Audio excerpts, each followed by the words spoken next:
I'm a very proud Canadian Jewish entrepreneur, and I want to stay in Canada the rest of my life. They have to understand what it's like to be a Canadian Jewish entrepreneur right now. Is there anything tangible you can point to for Jews under Mark Carney versus under Trudeau? Everyone wants to say they're a proud Jew, but this is actually the time where it is required of you. Do you feel like something about being Jewish has played a role in why these individuals have been successful? What they are calling advocacy is unequivocally anti-Semitism. Right. Do things, but just be quiet about it and just stay below the radar. And I think that worked for a long time. I don't think that works anymore.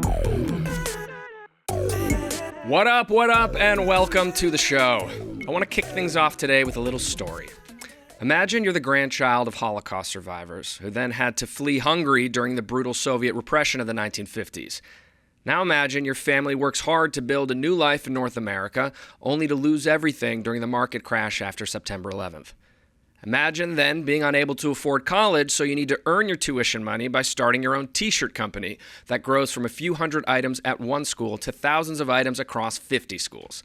Imagine you go to law school, meet your future wife at Chabad, and say to the rabbi who operates the Chabad out of his house, "Rabbi, if I make it big, I'm going to come back here and build you a proper synagogue." Imagine 18 years later coming back and doing it as the president of a multi-billion-dollar e-commerce company that's a household name all over the world. He's a lifelong entrepreneur, a podcaster in his own right, and a true blue Jew unafraid to live loudly and proudly in the public eye. Drop that story in your cart and click checkout because it's go time. Please welcome Canada's top Jew, Shopify President, Mr. Harley Finkelstein. Wow. Welcome. I mean, I got goosebumps. Yeah, me too. Calling me a podcaster is you're a podcaster. I'm a pretend podcaster. You guys have a lot of episodes. We do. I mean, but it's just, I don't watch sports, so I need something to do on Sundays. So I interview old Jewish men. I want to talk all about your show, but first I want to talk about your role as this public business Jewish leader. You are one of Canada's most visible Jewish leaders. Did you choose that role or did it choose you? To quote Spider-Man, I think with great power comes great responsibility. That's it. Yeah. I think that anyone that has any privilege whatsoever, whether it's financial or fame or a platform, we are not fucking around anymore. It is like we are living in like a post, October 7th world. And I think if you are Jewish and you care about your culture and you have a history like I do, where I've Holocaust survivor grandparents and I'm a proud Jew, it is the time now. It isn't like, well, if I ever need to, I will. No, this is it. That's it. No, I didn't sign up to be like Canada's, Jewish entrepreneur poster boy, but I have a big platform. People, for some reason, listen to me. And so I take that responsibility incredibly seriously. It's awesome. I mean, I feel the same way in terms of the moment we're in. Like, I'm always like, if you're not standing up now, you're never going to do it. Well, it's easy. It's, that clothing brand Carhartt.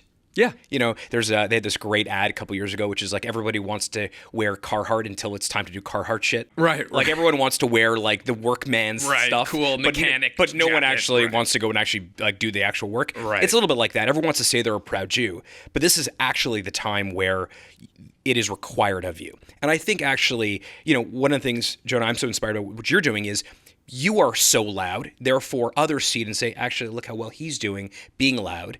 You're not being ostracized. You're not being told, quiet down. And I think that gives a lot of other people the confidence that they can do it themselves. I hope so. I hope that's true. Let's talk about social media first. Like, very openly, proudly Jewish on your social media. Have you always been that way, or is that something that's, the last couple years you have felt like I need to do this more? I did it a little bit. My wife and I, Lindsay and I, have two daughters, Bailey and Zoe, 7 years old. Zoe's 7, Bailey's 9. And we started doing a Shabbat Shalom message randomly a couple years ago every Friday. We hope you had a great week. We hope you have a great weekend. Shabbat Shalom! And then it sort of felt like something had changed post October 7th, where people began to respond saying, thank you for saying that. And now we've done it, I think, every weekend for like 3.5 years or 4 years. It's pretty cute. Or something. It's really cute. The girls are really adorable. For them, I'm not religious, but I'm culturally, I really do connect with my culture, my religion. So I think what I did was I cranked up the proverbial volume on all of this stuff too. The other thing that started to happen that made me louder and a lot more, I think, aggressive about my Judaism is that I had two incidents happen in the last couple of years that sort of changed my own understanding of Jews and our place in the world. And this was the subject of the op-ed you wrote for the National Post. That's right. Which, honestly, I'm not an op-ed guy. Like, I'm an entrepreneur. I'm a schmutz entrepreneur. I just happen to have, met the right people, and for the last 20 years, I've been building what is now one of Canada's largest companies. But ultimately, like, I'm an entrepreneur. First was, we were filming this podcast called Big Shot, which we can get into a little bit later. But I was doing it. It was the first time we were doing it live, and actually, we were doing it live at an entrepreneurship event, a conference. Startup Fest, exactly. Yeah. We're there, we're interviewing this incredible entrepreneur who built one of the largest, basically the largest bookstore in Canada, Heather Reisman. And so we're interviewing her on stage at Startup Fest, and the podcast, Big Shot, is really a celebration of Jewish entrepreneurship. It's sort of this way of reminding the world that, even though you feel like, Jews are everywhere, we're a very small percentage. We're 15 million Jews out of 7 or 8 billion people. Yeah. So the podcast is a celebration of entrepreneurship and it's a celebration of Jewish culture and chutzpah. So we're doing this podcast on stage, and all of a sudden, a bunch of protesters storm the stage. What does a bunch mean? Like 3 or like 30 or No, 10? like 2. Okay. It was small, but it was aggressive, and they rushed the stage, and immediately security kind of jumped on them and escorted them out. And it really bothered me, not because they disturbed the podcast, but because the podcast wasn't about Israel. It wasn't a political statement. It was a celebration, a positive celebration of Jewish audacity and Jewish entrepreneurship. And Jewish pride, I guess, to some extent. And so that really bothered me. And that, again, the thermostat got turned up a little bit at that moment. And then, your intro was so kind. You talked about the Finkelstein Chabad Center that Lindsay and I built, which was, I grew up with not a lot, and for me to have a building stand in the nation's capital with our family's name on it really matters to me. And so I'm there, and my parents are there, my kids are there, the prime minister of the country is there, all the, every Jewish politician is there, and the rabbi that I met when I was in law school as a poor student was standing next to me, and I began my speech that I had imagined giving the speech for years in my head. And finally, the building is there. It's a beautiful building. And in the middle of it, I started hearing chanting. Because the Prime Minister of Canada was there, they couldn't get close, but it was across the street. And it was clear they were there to drown out my speech and drown out the celebration.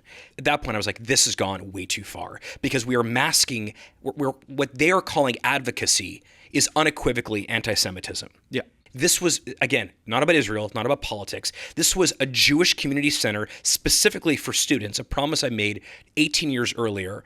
And there was nothing controversial at all by any, on an objective, standard about this thing. Just Jews being Jews. Just Jews being Jews, celebrating our Jewishness. Yeah. And yet at that moment, all they wanted to do is kind of ruin this thing for us.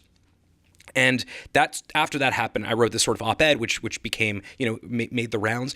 Because it became obvious to me that, it's not just October 7th, and it's not just the history of Jews over the last 2,000 years. There's something that has changed in the last couple of years that has created a new paradigm for being Jewish in the world. And I think if I'm not going to be loud and I'm not going to talk about these things, no one's going to do it. What was the response to that op-ed from, colleagues in the business world, from politicians at all? I know you said, it's Canada has an issue here. I'm curious. It was unanimously and unequivocally supportive. And it was especially supportive coming from people that were not Jewish. Toby, who's my partner at Shopify, it was random merchants, in the business world, that reached out and said, I had no idea how bad this got. I think part of the reason that this article there was some virality behind it was because I think if you were Jewish, you read and said, yeah, I've been feeling that too. Mm-hmm. And if you were not Jewish, you read and said, wow, this is way worse than I thought it was. Right. And, I grew up with, as I mentioned, my grandparents were Holocaust survivors, and I always sort of felt they would recount these stories of growing up and how bad it was for them. And then one generation later, my father, who immigrated from Hungary, as you mentioned, to Canada after the revolution, I grew up hearing these stories of just people hating us. And I never in my life felt it. Remember, I was born in Montreal. I grew up in Boca Raton. Mm-hmm. I went to McGill and back in Montreal. I was surrounded by the Jewish community. And so I always understood that it was there in the backdrop, but never in my life did I actually feel it. And for the first time, not only did I feel it, I felt it almost on a daily basis. And actually, back to the question about like social media, part of the reason that I continue to do this Shabbat Shalom message every Friday is if you look just look at the replies, the public ones on X, for example, you will still see a ton of people saying some derogatory, insult about me being Jewish. And rather than use that as a reason or a catalyst to do less of it, it's had the opposite effect on me. I'm doing way more of it. That's awesome. I wish that was everybody's reaction. A lot of people hit that initial wall of, internet blowback and get too rattled and say, well, I'm not opening my mouth again. Yeah. So I wonder, though, if also like part of the reason you can do it at your stage, and I say this as humbly as I possibly can, I can do my message, is because I'm at a level now, my company, my business at a level now where I think I'm not just going to be the Jewish guy, the Jewish kid anymore. That I have other elements of my life that have created some level of respect in the world. That, I think if I was a student doing it, I would come off like I'm just this Jewish advocate, first and foremost. Whereas I think I'm doing it as a business leader, right? And I think because of that, it gives me more credibility. I don't know if credibility is necessarily the word, because you can be a very credible Jewish advocate, but what it does give you is it makes it feel more organic, yes, more honest, more authentic. That's right. Right. My job is not. I don't work for the ADL. I'm not Jonathan Green. Right. Jonathan at ADL. My job is running a large company. That's so right. Because of that, I think it creates. There's more authenticity to it. That I'm only doing it with the purest motives possible. Right, and it almost means more because it's coming from somebody who is not, their bread and butter. That's exactly the Jewish thing. That's exactly right. And I think that's why this show kind of has to be done by you rather than someone who spent their entire life advocating for Jewish rights. Yeah. Because then it would be, this is obvious that you would be doing it. But there's almost like it's unobvious and correct for you to be doing the show. And that's what makes it special. I appreciate that. Thank you. Have you had any sort of political engagement within Canada and within any of your leaders of trying to advocate for certain changes? Canada is, a G7 country, but we're much smaller than the U.S. Yeah. And for the last 20 years or so, I was living in Ottawa, which is the capital, and so, it is our relationship to politicians is a little bit more local. So I know the Prime Minister, our current Prime Minister, Mark Carney, I've known for a long time. The leader of the opposition I've known for a long time. The previous Prime Minister lived around the corner from me. I mean, it sounds a little bit small time, and maybe it is a little bit relative to the U.S., but I've had conversations with all of them about what I think needs to get done. And I push on these things when I see, part of the reason why I wanted not just the Prime Minister, but I wanted the opposition party at this Chabad opening is I wanted to be clear that this is not some sort of party division or some sort of political thing. Yeah. That we can all agree that having a wonderful place for Jewish students to gather and feel safe and celebrate their Jewishness in the capital of Canada matters to everybody. And that visual, there's a photo of the Prime Minister sitting next to the deputy leader of the opposition party, next to my father in the front row. That photo matters to me because it is very different than what my grandparents encountered during the Holocaust, very different to what my father encountered when he came from Hungary. It showed unanimous support. Now, does it trickle down? No. I mean, I think, Canada has issues with anti-Semitism. I think the U.S. does as well. Of course. But I've been able to, because of that position of whatever power I might have, I want them to understand that I'm a very proud Canadian Jewish entrepreneur, and I want to stay in Canada the rest of my life. I think they have to understand what it's like to be a Canadian Jewish entrepreneur right now. And the reason the opt-ed was important to me was not necessarily to advocate for, some new legislation or to advocate for some change in government. It was I wanted them to understand as empathetically as possible what it's like to be a Jewish person in Canada. And I could have used an example where I was, at some sort of, Israel rally and I encountered some sort of antisemitism. I wanted to make it as non-political, apolitical as possible. So the Big Shot podcast or the opening of a Jewish community center, again, these are things that across the board are non-controversial. And yet in both those circumstances, I encountered hatred that was disguised as some sort of advocacy. Yeah. And it's complete bullshit. Yeah. It's just, you're just veiling anti-Semitism and calling it something different. Can you feel any shift? Is there anything tangible you can point to for Jews under Mark Carney versus under Trudeau? I know Carney personally, and two of his closest friends are Jewish. I mean, I've had Mark over to my home for Shabbat dinner. I never had that relationship with Trudeau. I think Mark is one of the greatest prime ministers we've ever had in Canada, and I think, it's early, right? He hasn't been prime minister for very long, but I am far more optimistic now than I ever was under the previous prime minister. That's great to hear. The other thing that I think is valuable is that Mark shows up for these Jewish events when I ask him to. Not because he's, someone I'm friendly with, but because he knows it's important to the Jewish community of Canada. And if you actually look at the history of the Jewish community of Canada, like, again, small country, we're a small, Jews generally, there's not a lot of us in the world. What I learned researching this is that there's more Jews in LA than there are in the entire country of Canada. That's totally not surprising. Yeah. But there's a disproportionate community, like in terms of, if you look at business leaders in Canada, if you look at people that are funding some of the most incredible, even non-Jewish organizations, Jews play a real role in the Canadian sort of ecosystem. If you think about, like, I didn't have posters on the wall when I was a kid of like basketball players or musicians. It was entrepreneurs for me, and it was people like Sam Bronfman who created Seagram's. You had a poster of Sam Bronfman? But I would have. Like, yeah, there probably is no like poster old of Sam, guys in suits. Yeah, I kind of would have had that if that would have existed in the world. That could be a Shopify merchant. That'd be a very cool merchant. Yeah, you have like, all these amazing, Bobby Kotick up there, and you have like Izzy Sharp from the Four Seasons. But when I think about politics, I'm not a political person. I don't want to be in politics ever, but I do believe that I am finding it easier to have hard conversations with the current administration than I had previously.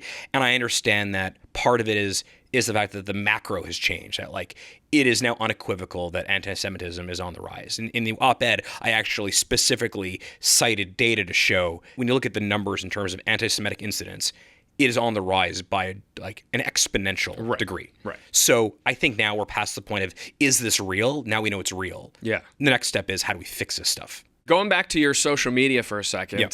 There was a fun boycott campaign thing against Shopify from this Emirati media company because of a tweet that you wrote, which I quote, "Thanks for saying this." That was the tweet. And thanks was THX. You responding to somebody else calling out a news headline, saying this is a one-sided news headline. And because of your response to that, this random Emirati media company was like, we should all boycott Shopify. Like, how aware are you of something like that happening? Does that bother you? Did you do anything? You were just like, this is stupid and this will go away. There have been a lot of those situations where, if you see something like that, they click on my profile, they see that I'm the president of Shopify. They're like, great, large public company, let's create a boycott. I think, first of all, boycotting anything is ridiculous.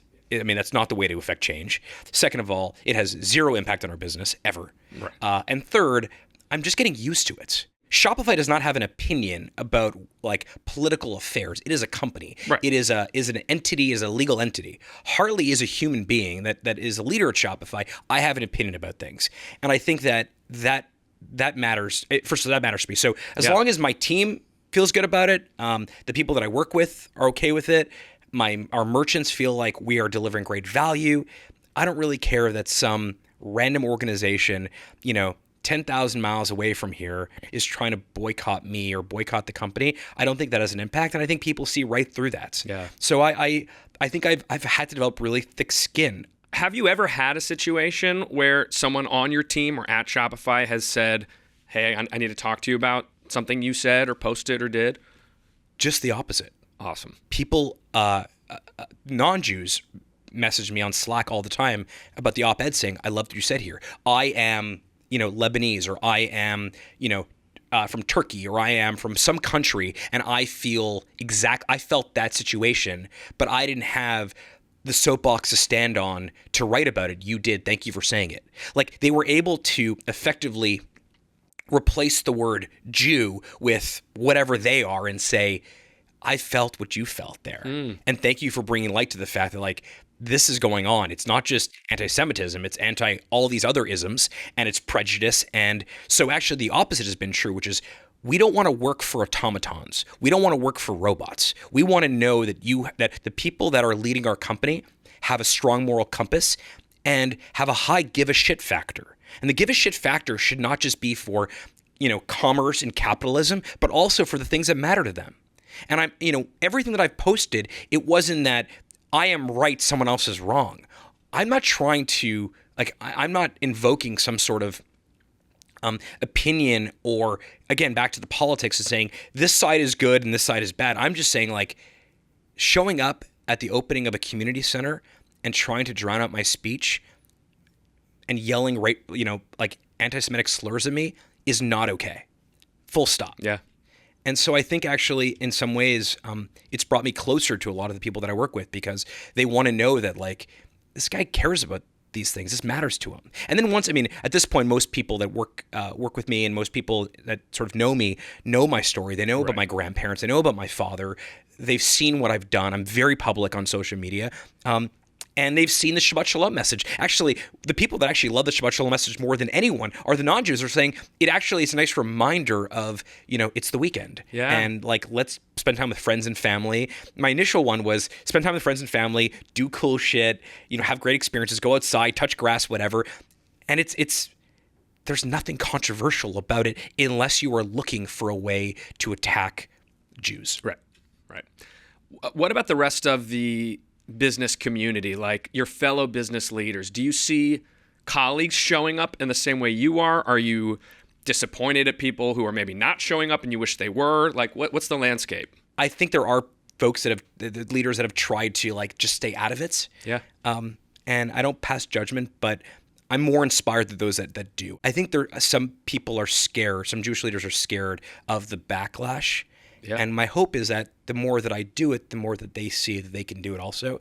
And I've actually seen some, especially after the op-ed, a few others have actually written to me and said, that was the final, that was the straw that broke the camel's back for me.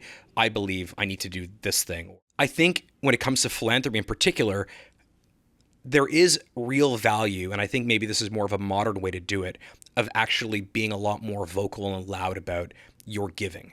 And when I speak to when I'm interviewing someone for Big Shot and I ask them about their own philanthropy, some will say, we give a lot, in some cases, hundreds of millions of dollars, but we give anonymously. It's just our style. I actually think now in the modern world, I think what that misses is leverage. Mm-hmm. That I think by doing things and telling people about those things, yes, it does seem like there's some sort of narcissistic angle to it, or you're trying to show off. There may be a part of that, I suppose. I think all of us have a little bit of that in us. But the other effect is when people watch you do things, they emulate that thing. Part of why I want to be very loud about this Jewish community center is there are other places, important cities in the world that don't have that. Maybe someone sees it and says, you know what, I'm going to do the same thing as well. I was inspired to do it because I watched Jerry Schwartz at one point and Izzy Sharp from the Four Seasons and, these incredible people in Canada, the Bronfman family, put their names on things. And I was like, one day I really hope I can do that myself. It's interesting. This exact conversation came up a couple of weeks ago with Howie Mandel when I was interviewing him, and he had the opposite sort of tack. And as I'm hearing you talk about it, I tend to agree with you. But it does seem it's somewhat generational a little bit. It is. Where there must have been something in the air where there were a lot of people doing vanity projects, I guess. Or the opposite. I think what was in the air was there was this sense sort of post-World War II, post-Holocaust, that it was, we are now distributing, especially Ashkenazi Jews all over the world, the diaspora.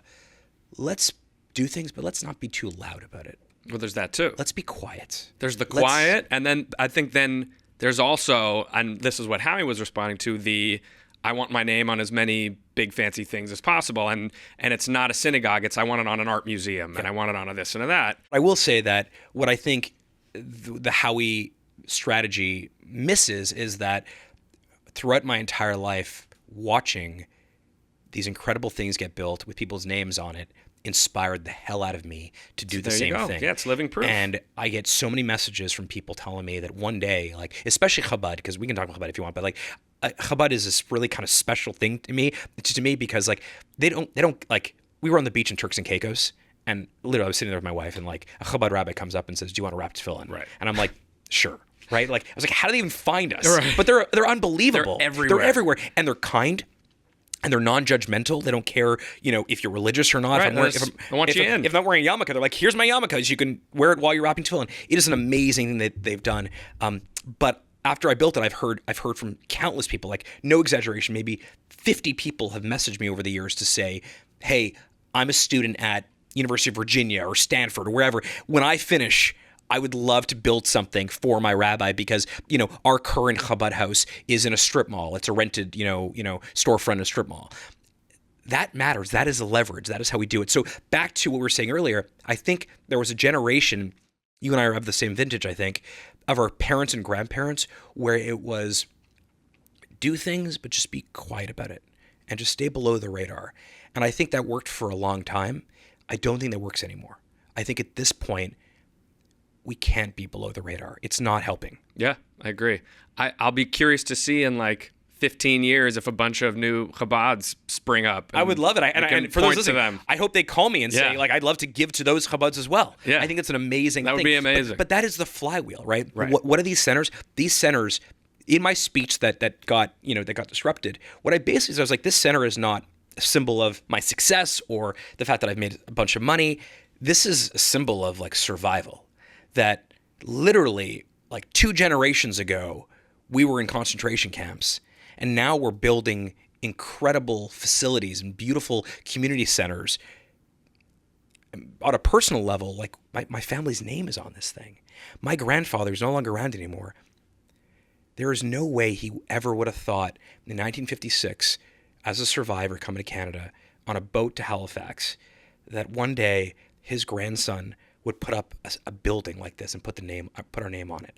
And if you look at it like a symbol of survival, rather than a symbol of vanity, yeah, it becomes a lot more special. Totally. And it becomes a lot more interesting.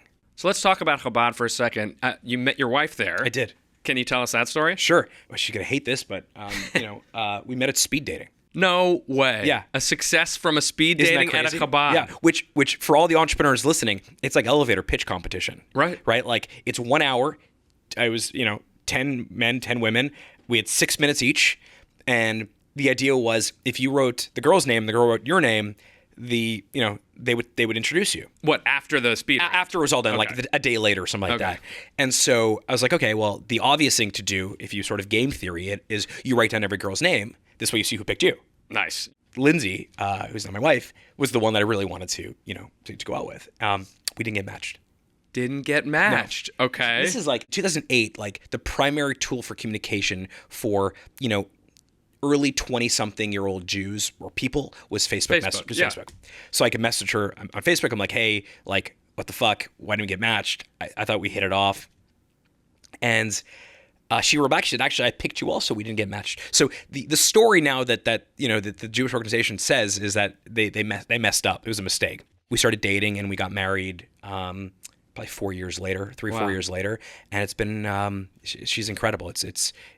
I'm incredibly lucky to have a partner in life like Lindsay. What did you recognize in those 6 minutes? She's beautiful. She was and she still is. But it wasn't really necessarily about looks. It was more about I was looking for a partner. I was looking for someone that like together we would like conquer the world. Mm-hmm. And I think more and more as I get older, we've been married now for 12 years or so. I think we have some friends that are starting to get divorced now. We're kind of at that age, like I'm 42. Yeah. So we're starting to see that, and just about every relationship that I've seen, I've observed where it's kind of falling apart is they were on kind of different journeys. They were on different tracks.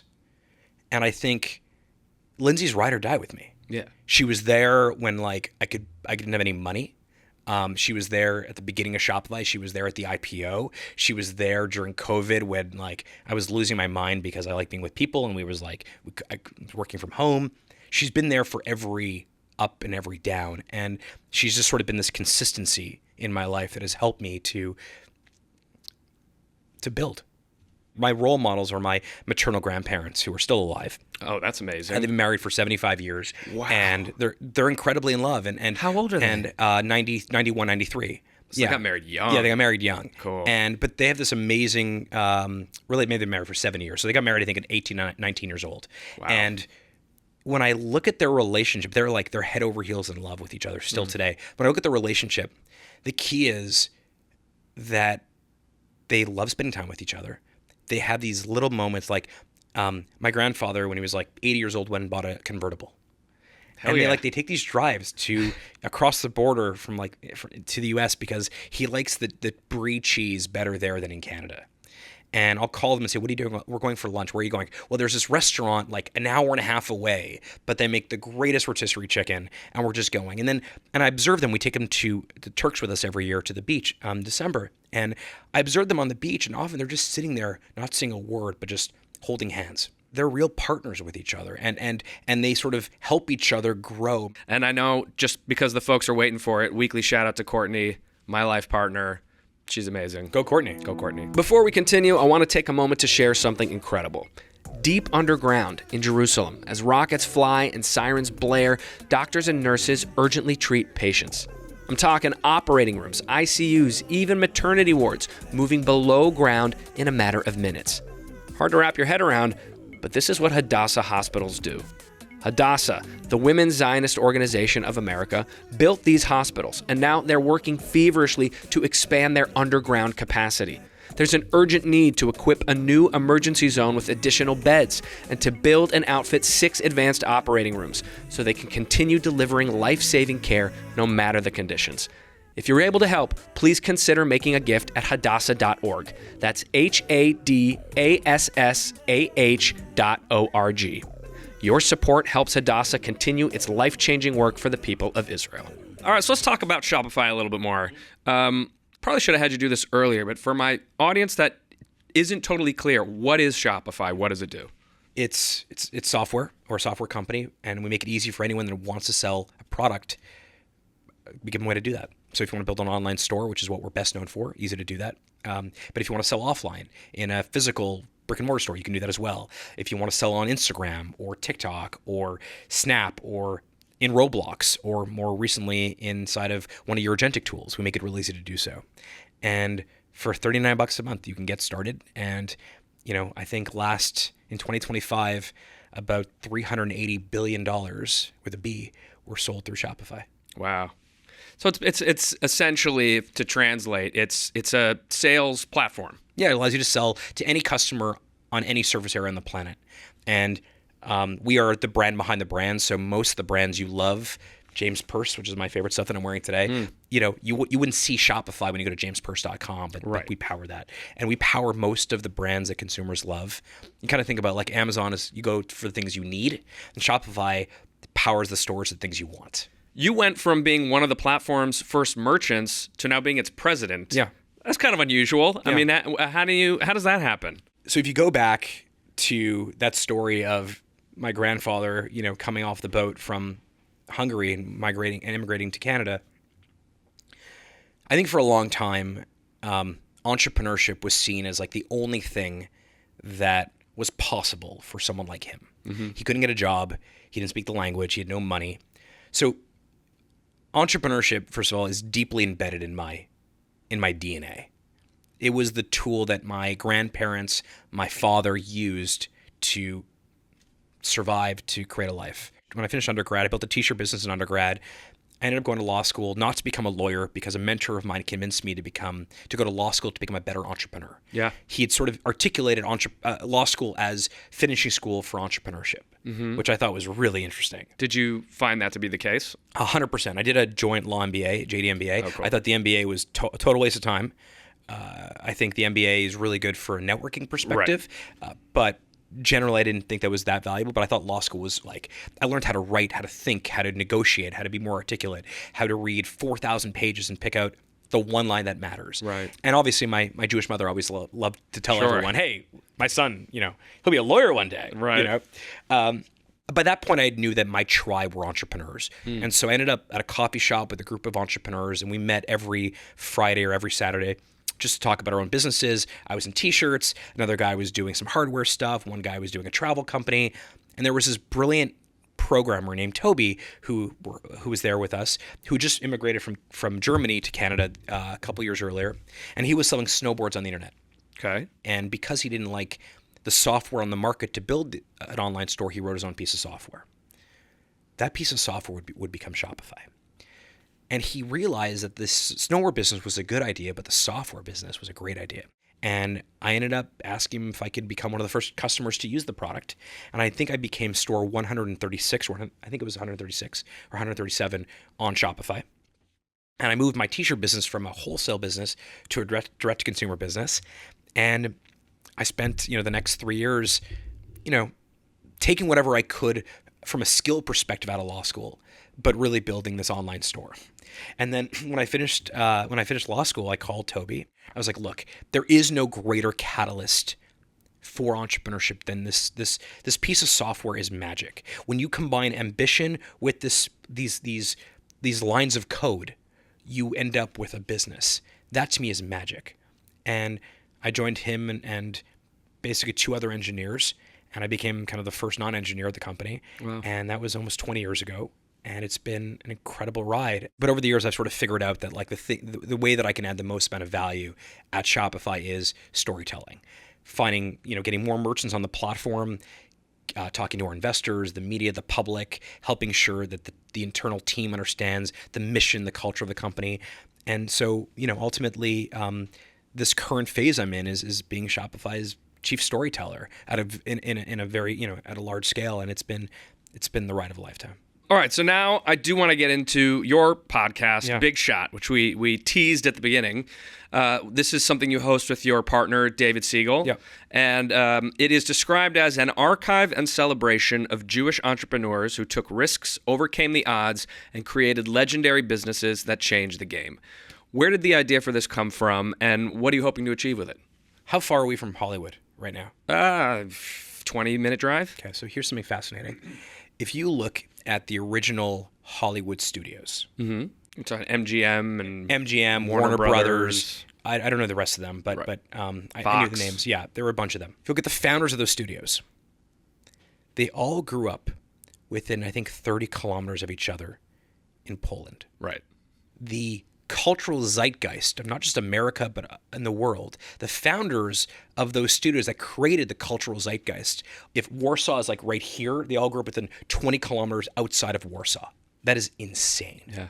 I can basically use that same lens, that same formula across so many industries, from Seagram's to Fiji Water to the Four Seasons Hotel to Activision Blizzard to the Carlyle Group so back to this idea that I pray at the altar of entrepreneurship. I'm deeply passionate about entrepreneurship, but I'm a student of entrepreneurship. I love what entrepreneurship is and how it operates, and that's the books I read are all about business. So I met David Siegel, who's my best buddy, the year I was taking Shopify public, 2015. He's the founder of a company called David's Tea. David's Tea, I think, is probably the most successful tea company ever created. He was taking David's Tea public that year. We met. He was happened to be in Ottawa. I was too. We met. We started hanging out, and he also praised the altar of entrepreneurship. And we started talking about the connection between Jews and entrepreneurship. And there's a bunch of interesting theories and ideas around it. One is nobody wanted to go into banking, and so Jews, We built our own. Exactly. Nobody wanted to do this other thing, so we did this other thing. No one wanted to be, doctors, and so, and then we became doctors, and then eventually they didn't want us in the hospital, so we built Cedar Sinai, Exactly. and the list goes, Yeshiva University. So there's all these stories around the connection between entrepreneurship and Jews. People know the obvious stories that are out there, the big stories. People know about Zuckerberg, for example. Right. Mark's amazing, and everyone knows about Meta. But, people drive by the Four Seasons all the time in any city and they're like, wow, what a beautiful place. But no one really knows who Izzy Sharp is. Right. And we began to kind of have these discussions just casually about like all of these incredible companies and all these incredible businesses that were built by Jews. And in many cases, we realized that a lot of these original founders of these iconic businesses, they were getting older and they weren't going to be around for that much longer. And no one's actually captured the stories of these iconic entrepreneurs, Jewish entrepreneurs. Especially, no one's done it in a way that like there's no archive of Jewish entrepreneurship. We sat down with Charles Bronfman. Mm-hmm. You kind of have the Rothschilds in Europe and the Bronfmans in North America. They created Seagram's and so many others. I mean, they owned Universal and they owned Tropicana for a while. It's just amazing story of entrepreneurship. Eastern European Jews come over and build this empire. So we sit down with Charles Bronfman, who's in his 90s. Yeah. And we say, tell us your story. We sat down with this guy, Aldo Bensadin from Aldo Shoes. Mm-hmm. Moroccan immigrant, doesn't speak the language when he comes to Canada, builds an empire, shoe empire. And we began to kind of do this, Izzy Sharp and all these sort of things. And so we have these stories now that we've recorded pretty much just for our own interest. And we slowly began to leak them on the internet. We put it on YouTube and on Apple Podcast and Spotify and all these sort of things. And we expected nothing. It was like, David and I do not watch sports on Sundays. So instead of watching sports, we meet these legendary Jewish entrepreneurs, usually in their 70s, 80s, 90s. And we just interviewed someone that's 103. Wow. And we don't want to hear about, their private jets. We don't want to hear about their trust funds. We want to hear about their Shabbat dinner table. We want to hear about who's the first entrepreneur they've ever met. We want to hear about legacy and what that means to them. We want to know why they got started in the first place. And we've created now, and we've done about 30 episodes. We've created this incredible archive. Yesterday I'll leak it on your show. Yesterday we were with Jeffrey Katzenberg and Barry Diller. Huge. Like, incredible stories. Everyone knows who Jeffrey Katzenberg is and Barry Diller, but what they don't know is like Katzenberg was actually Barry Diller's assistant. Whoa. And what they don't know is like, Katzenberg was fired from Disney by Michael Eisner and then went and started DreamWorks with Spielberg. Right. And David Geffen. Yeah. And how that all kind of worked. And so we created this show, this project, this podcast called Big Shot. And it is this labor of love. We don't have any sponsors. Dave and I funded ourselves. Right. We asked these questions and we put together this incredible archive, and it's been amazing. And it was, again, some of the stories are just like mind blowing. We interviewed Linda Resnick. Do you know who that is? No. Okay, so she owns the Wonderful Company.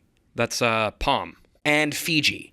And like I pistachios. think 75% of the pistachio market is built by Wonderful. Right. And when you talk to her and her husband Stuart, I mean, they started by doing they own the Franklin Mint, which there was a catalog and they were you can buy Marilyn Monroe's fake pearls. And from there they created this mahogany Monopoly set. And then they met someone who had this idea for a water company, and that became Fiji. And Mickey Drexler, basically he created Old Navy, but he ran the Gap for so many years. Larry Silverstein buys the Twin Towers a week before 9/11 and tells that story. So we have this archive of some of those iconic, legendary Jewish entrepreneurs. And for the most part, none of them have ever done a podcast, and they don't do interviews. Right. They're below the, under the covers, and they don't want to be loud about being successful and being Jewish. And I think we've encouraged them as they get, into their later years, that it behooves them to tell their story. We met this guy. His name is Eddie Sunshine. He created basically the real estate investment trust concept. Okay. He was born in Bergen-Belsen, a displaced persons camp, and he ended up in Canada. And his father hid, I think they had one single asset to their name. It was a diamond, and he hid it in the boot of their shoe. And because of that one little diamond, he was able to get a little house when they came to Canada. Wow. And then he was able to send Eddie to law school. And then Eddie ended up becoming his company's called RioCan. It's this huge multi-billion-dollar public REIT now. But you hear where these people come from. I had a hard time. You mentioned in the opening that, we lost everything in 2001. My dad wasn't in our lives for a while. He was in prison. And so I've had a tough, relative to some others, I've had a tough time. But relative to all of these people, It was easy street for me. Right. So when you hear these stories of these unlikely entrepreneur successes that have built in like billion-dollar empires, and many of them come from absolutely nothing, poor immigrants that have, it's remarkable. Is being Jewish a coincidence connecting all these people, or do you feel like something about being Jewish has played a role in why these individuals have been successful? It's the question I ask every one of them. What is going on here? 8 billion people in the world. There are 15 million Jews. There was this fascinating reel or segment that I saw on Instagram, the Joe Rogan one. Did you see this? No. So someone was on Joe Rogan's show, I think a couple weeks ago, and the topic of Jews came up, and someone said, how many Jews do you think there are on the planet? I think Joe Rogan said 1 billion. Wow. It was some number, some insane number. The guy pulls out his phone and shows him 15 million. Right. And it's mind-blowing. Why? Because it's so disproportionate. Right. It doesn't make any sense. Even like if you talk to people that, randomly in the street and you say, how many Jews do you think there are on the planet? They're going to say a lot more than there are. Oh, yeah. So what is going on here? How is it that a group of 15 million people that everyone, that generally have escaped persecution, not just like in the last 3 years, and not just in World War II, basically like the history 3,000 years. 3,000 years, Yeah. right? Like the story of every Jewish holiday is someone tried to kill us. Right. So what is going on here? What is in the water here? Yeah. And honestly, so I ask all these incredible big shots, what is going on here? And if I had to word cloud their answers, it would come down to one single term, which is something that I'm trying to teach my kids. And that term is grit. Grit. They've had to develop these calluses, these proverbial metaphorical calluses, whereby they can't rely on anybody else. They can't rely on society or their community. They can't rely on the government. They just figure it out on their own. Some people will call it hard work. Others will say, perseverance. But the term that we've done 30 episodes, so, 45 hours, 50 hours of interviews. What I'm circling around is that the reason that Jews have been so disproportionately successful in business is grit. The other question I ask, which I think you're going to find super fascinating, Jonah, which maybe is a burden for you and I as we're much younger than these people are, still, I asked them when they knew they made it.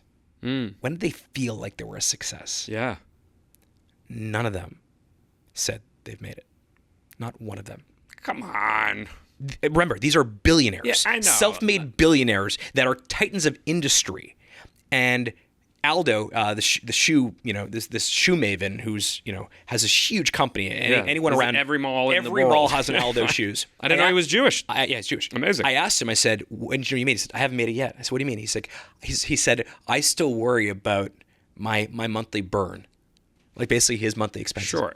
He's 85 years old and he's still worried about, like, there is this anxiety that we all have that I think is incredibly powerful, motivational driver of, building, doing, organizing, working. Like, it's amazing, but there's no off switch to it.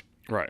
This DNA has been, I think, in us for a very, very long time.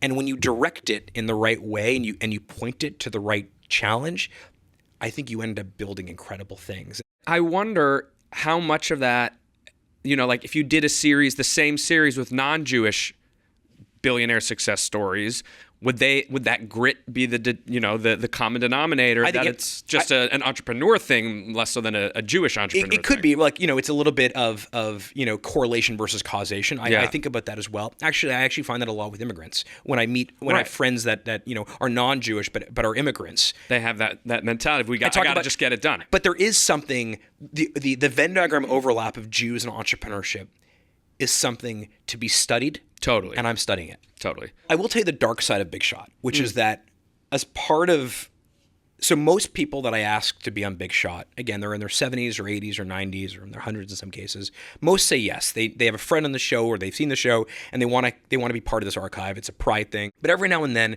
someone says no. And I always have a call or I meet them and I just, no problem, I'm not going to pressure you, but I just want to understand why not. Yeah. And the person I met with last night just said, hey, look, I'm super private. he's a very, very famous man. And he's like, I'm private. I don't want to do this. I was like, no, I respect that. And we actually ended up having a Big Shot episode, but it was just private. It was off the record, right?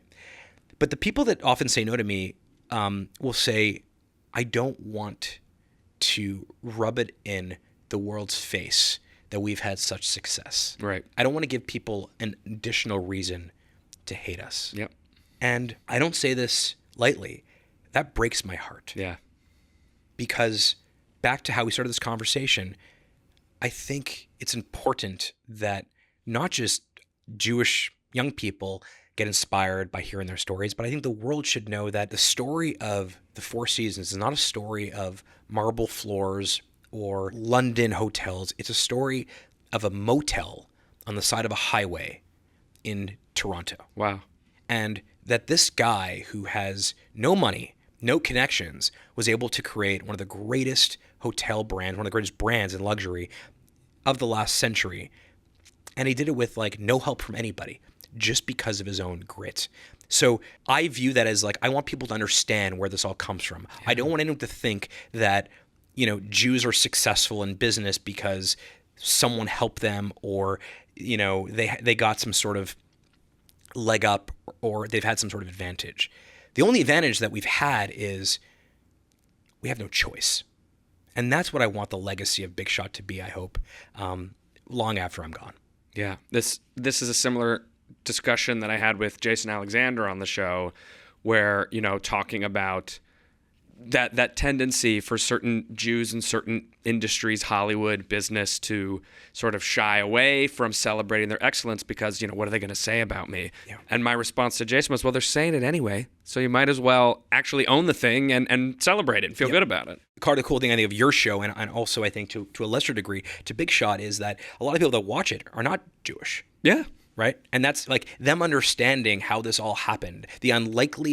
It is unlikely that a small portion of the population has played such a role, this ripple effect on business and culture in the world. I'm very proud of that. I want my kids to see it. Yeah. And I want my kids, I want Bailey and Zoe to be proud of being Jewish. And so your show and Big Shot and all the things we're doing, to me, it's just another way of just increasing the thermostat. There's this great Rabbi Tobe, who says there are two types of people in the world. There are those that are thermometers that go into a room, read the temperature, and whatever the temperature is, that's the temperature. Okay. There are other people that go into a room and they're thermostats. They change the temperature in the room, and the room energy changed. You're kind of like that, sure. Right? I hope some days I'm like that too, where I bring my own energy to a room and I change it.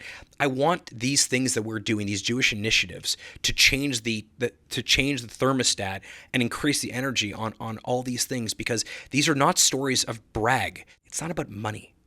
It's not about what they've been able to achieve. It's about the impact they've had, despite the hardship that they grew up with. Right. And that, I think, makes it different than a bragging thing. Right.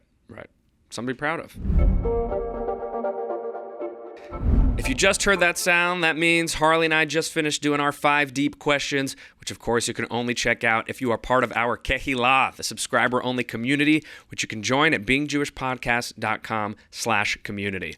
All right, we're going to finish things off, Harley, as I like to do on the show, with a little game, and I have created one just for you. Wow. This game is called Shopify or Stopify. I am going to describe a business to you, and you're going to tell me if this is a real Shopify product or something that I made up. Okay. Black Insomnia Coffee, over 1,000 milligrams of caffeine per cup. Real. Shopify. Shopify's correct. Snuggle Buggle Baby Wraps, organic bamboo swaddle wraps for newborns.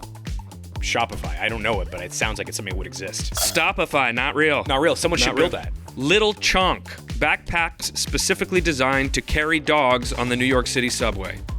I've said Shopify for all of them, so I have to say Stopify for this one. Shopify. There's a store? There's a real store. Wow. It was like a viral thing. This woman made it for her dog, and they sold millions and millions of product. Amazing.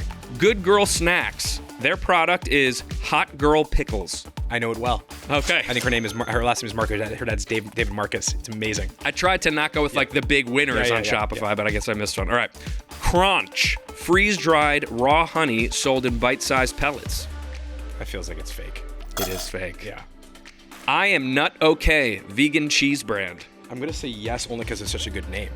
It is a real Shopify Good merchant. name. Yeah. Good name. I Good am not brand. okay. Wow. It's pretty good. Very LA. Yeah, totally. Or maybe more Oregon. Okay. Fire Belly Tea, a premium loose leaf tea brand described as 21st century tea. That is absolutely Shopify. That is my little side hustle with David Siegel. David, as I told you, David's tea. David's tea. And David used to keep in his desk tea that only he would drink. Very high-end tea. Okay. And when he left David's tea 10 years ago, he kept drinking it. And back to my anxiety, I can't drink coffee in the afternoon. If I drink coffee afternoon, like after 12 o'clock, I can't sleep at night. So I told him this, and he's like, you should try super high-end green sencha, Japanese sencha. Yep. And so he started curating all this amazing tea for me, and he created a box and a kit and accessories. And during the pandemic, we were hanging out, and I was like, why don't we start this? So we started firebellytea.com, and now we have this tea company, which is like, it's all the stuff he wanted to sell it when he was at David's Tea, but it was just like, that was more of like, mid-range tea. This is more high-end, and if you like tea, or if you like energy and you're an entrepreneur, like green tea, whether you buy this one or not, you don't have to, but is like, I love tea. I love Japanese tea. Oh, man. I drink a lot of gyokuro. amazing too. Yeah. So that matcha, sencha, but I think we have the greatest tea in the world at Firebelly. So I feel like you're asking me to sponsor the show now, which is Hey, good. let's Yes. do that.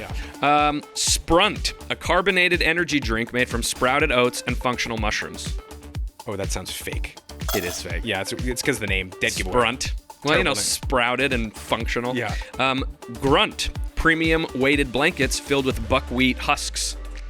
I don't know that one in particular, but I know there's a lot of weighted blankets, so I'll say yes. Fake. Fake? Fake. But weighted blankets are a thing. Of course. Right? Yeah. It's actually very good for those with multi-generational anxiety, apparently. Okay. Yes. Let's get you one. Yeah. Let's make Grunt. Yeah, that's right. Skull Bliss, handcrafted animal skulls for home decor. Definitely fake. Definitely real. Real? Shopify. You're kidding. Yeah. No. Skull Bliss. Wow. Yeah. Bush Balm, pubic oil. I know the founder of that company. Okay, there you go. It's It's real. a Shopify Same brand. as- Shout out to David. Taint Tonic, a pH balancing perineal spray for post-workout freshness. Oh, I hope it's fake. It is fake. Okay. Okay. Heut Denim, jeans from a Welsh town of 4,000 that makes only jeans. Yes. You know that one? Yes. Amazing. Okay.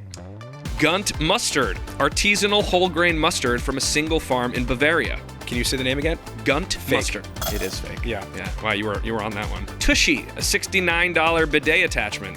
You underestimate how many stores I know. Her name is Mickey. She's a founder. Amazing. And I love Tushy. It's Okay. great. If you don't have a bidet at home and you want a bidet, Tushy. Tushy's the one for you. I just like that it costs $69. It's pretty good. Yeah. She's an amazing entrepreneur. Yeah, there's a lot of creativity there. Okay, now we're going to end with a couple of Jewish ones. The Matzah Kitchen, artisan-flavored matzah chips and flats. Fake. Real. Real. Yummy. Yeah, there you go. So good. they do like sea salt and everything bagel. Kvetch Kitchen, a line of hot sauces and condiments inspired by Jewish deli culture. Fake. Fake. All right, and our last one. Mazel Tov Mothers, a Jewish wedding gift registry platform where every item is pre-vetted by a panel of Jewish mothers to ensure it's actually useful. I think it's fake, but it should exist. Harley, this has been awesome. Joe, thank you so much. It's been such a pleasure. Thank you for having me. I really appreciate it. Oh, yeah, you got it. Massive thank you to Harley Finkelstein for traversing the continent to share his love of being Jewish with all of us. Hope you get home safe. If you dug this episode, share it. Click that little share button, throw it in the WhatsApp group, blast it on the email chains. This show is only as impactful as you help it to be. All right, that's a wrap. I'll see you right back here for the next Skookum episode of Being Jewish with me, Jonah Platt. Before we end, I'd like to thank Hadassah for their life-changing work in Israel in these challenging times. To learn more, visit hadassah.org.